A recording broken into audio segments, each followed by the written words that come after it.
Hello, and welcome to the next episode of If Women Were Meant to Fly, the Sky Would Be Pink. If you won't listen.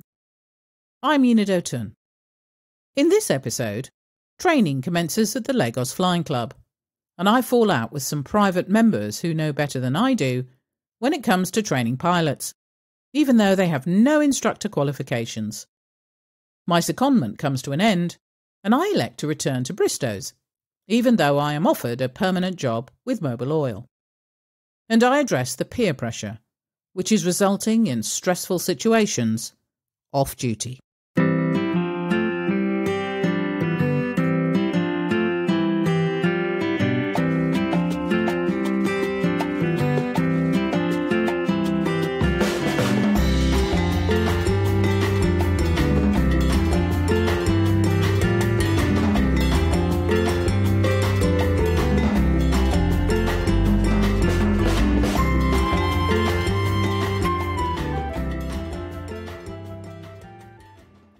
Never in my wildest dreams did I ever think I would get to do what I did.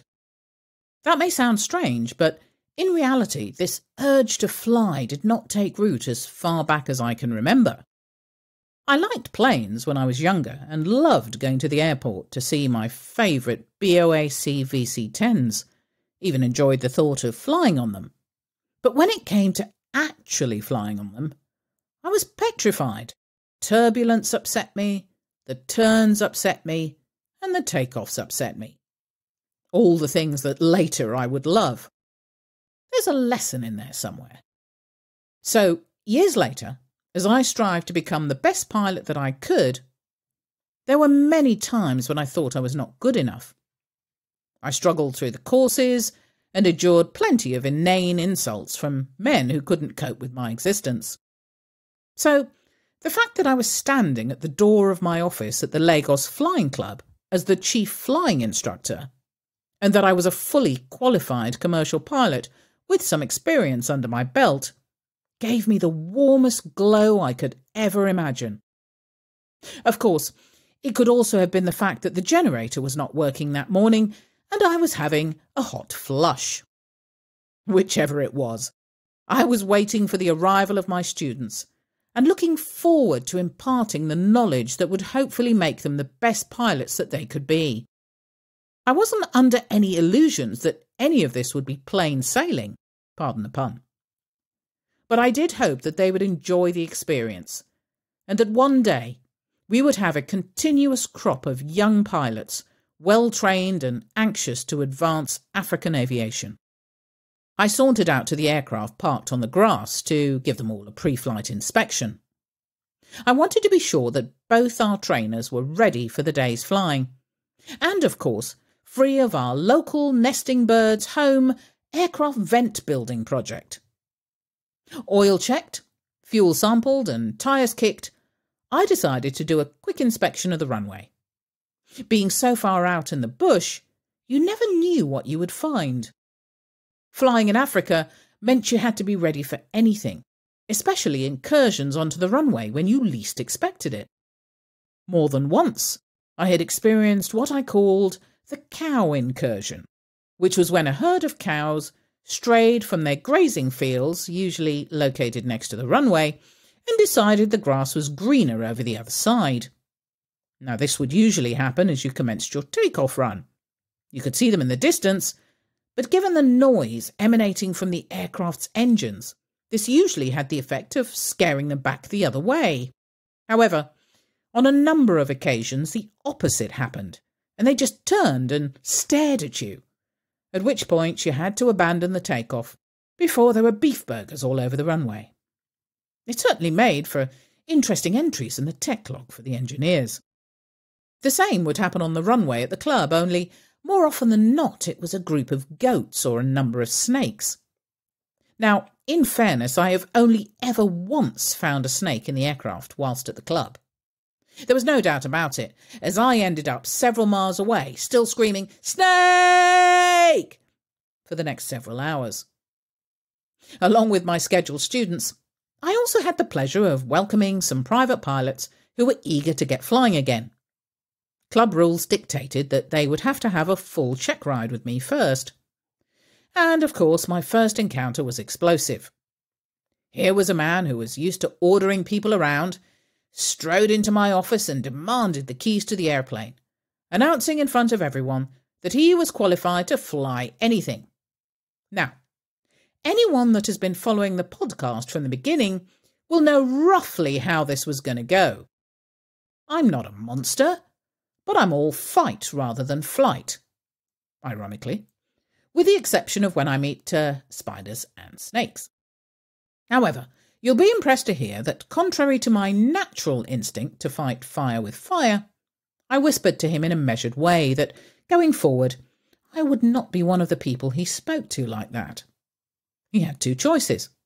He could behave like a professional and follow the rules, or I would have him escorted off the premises and report his behaviour to the Nigerian Civil Aviation Authority, with the understanding that his private pilot's licence would be suspended.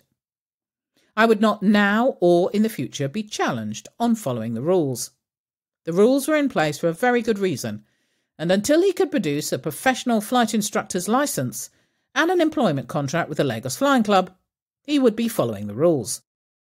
It took him a couple of weeks to come around, but he eventually grew used to the idea that everyone was equal here, and rules were rules, especially where flying was concerned.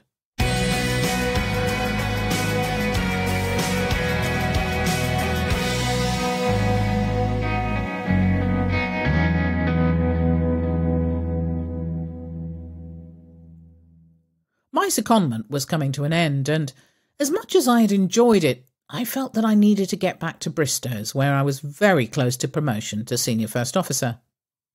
Just before I left, I was asked to see the Chief Pilot, where I was given the very welcome news that they would like to offer me a position with the company. Now, even though I turned them down, the offer was welcome because at last I felt that people were beginning to see my worth, and the confidence and satisfaction of having those options was worth its weight in gold. As my secondment ended for the time being, and I was rostered back at Bristow's, we began doing Lagos direct Port Harcourt runs during the summer season to clear a backlog of luggage and passengers. Down in Port Harcourt, it was also the season of the snake. Our parking area was a secluded patch of airport where we had our passenger lounge. The parking area was separated from it by a patch of open ground with a narrow tarmacked path running the length of it. Bush lay either side. Now, bushfires in Nigeria are ignited by farmers during the dry season in the process of land clearance. But at all other times the bush was built up. We knew that in that particular bush area there were snakes of the puff adder and carpet viper variety. Now, many people had reported seeing them slithering across the path. Luckily, no one had been bitten, which was just as well, as the nearest antidote was about 45 minutes away, which was of no help if you did get bitten. There were a number of times that I didn't feel comfortable walking on the path when the bush was built up, and of course the hapless dispatcher had to run the gauntlet and bring all the paperwork out to us. Snakes were way out of my comfort zone, and the only time I did see a viper slither down the path was late one evening as we arrived for a night stop. Instead of freezing and standing still so as not to draw attention to myself, I dropped everything and ran screaming back to the aircraft. I think the captain I was with remarked some time later that it was the only time he had seen me lose my mind and my dignity, along with a degree of street cred. Okay, pretty much all my street cred, in the shortest period of time. I had to be flanked on all sides by staff on the walk back to the car to prevent me sleeping in the aircraft all night. Not my finest hour. It was a busy few months, and I seemed to be flying all the time. With night stops increasing down the line, I was away from home more than usual. The good thing was that I was building my flight time at a good rate, which was instrumental in my promotion to Senior First Officer, once I had logged 1,500 hours. My instructor time at the flying club was also helping. What wasn't helping was the full-on fallout of just that, not having the time to do anything else. I was determined not to take my eye off the prize of promotion and work myself even harder to achieve this. I spent more time down route in the pilot's mess, trying to keep up with my colleagues. I drank more than I should have, and felt all the worse for it. Whilst I never crossed the line with regard to the rules bottle to throttle, I began to wonder how much longer I could keep up the charade. On the one hand, I wanted to be accepted, and on the other hand, the peer pressure was intense. What I didn't realise at the time was that I didn't have to prove anything to anyone. What I did decide to do was approach my friend and colleague Chris Puddy for help. My drinking was getting out of hand. He had always been an inspiration to me and someone that I looked up to. Our next flight together was a revelation. We sat down together in downtown Port Harcourt, away from the shell camp where we usually stayed, and drank ginger ales. Chris took my concerns on board and, in doing so, revealed his own vulnerabilities. He had also found himself in that position a few years previously, where it had affected his flying. He was at a crossroads in his life and was reaching more and more for alcohol to delay the decisions he knew he had to make. He was honest and straightforward about the reasons he had taken this path, and he didn't sugarcoat what the consequences might be. He gave me a very simple and deep piece of advice. Be yourself. You have nothing to prove to anyone, not if you don't want to. Let people see the real you. Don't become someone you're not. You'll not be able to keep up the pretense. And if you go too far, it's a long journey back. You will make mistakes. That's what life is all about.